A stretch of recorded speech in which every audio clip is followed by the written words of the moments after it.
So I first read the essay from Thomas Lynch, The Undertaking, and from that story, it was a very reflective, but it also included some poetic side of structure.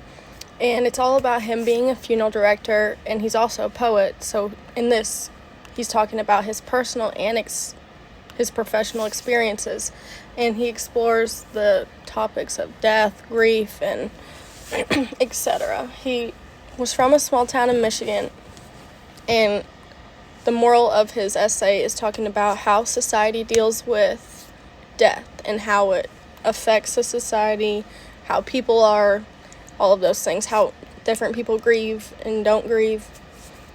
He uses death to examine life and its meaning. He brings up the argument that by facing death we can live more fully, which is also why his main theme of this essay was death is a part of life, and you have to accept that to be able to experience life fully. His languages that he used throughout this is very poetic but straightforward, and because he wants to just tell you the truth more than make it seem like it's something it's not. He writes about all the different funeral aspects, like the burial, the funerals, the caskets, everything you have to buy, all the arrangements. So this is a personal essay, but yet it's also has your dark humor with the funeral side of it. It's reflective on his own life experiences, and he uses a very lyrical language like we've just learned about in our previous essays. Okay, and then I read The Work You Do by Morrison, and this essay was published first in the New Yorker and then later on in his own personal book called The Source of Self-Regard. And he used this to reflect on the value and meaning of working in your life, or she, I meant, sorry.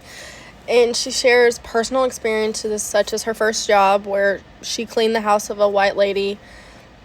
She found a sense of pride and discipline to do well because when her boss would insult her, she would go back to when her father would tell her, never let someone else define the value of your work, which that was one of my favorite parts of this essay because I just kind of liked that saying. And then her work is a reflection of her character, not only for her means of surviving, but she also wants to find the meaning in whatever job she may have, because she says the way you do your work shapes the kind of person you will become. So she thinks that no matter what you're doing, all work has value, especially when it's done with integrity, and the quality of how you do your work reflects on the person you are. So this story was very on her own personal experiences and reflecting how she went about things and how she viewed life and work in her life. And she's very clear and precise with her languages, and kind of more of our personal essays we've been reading.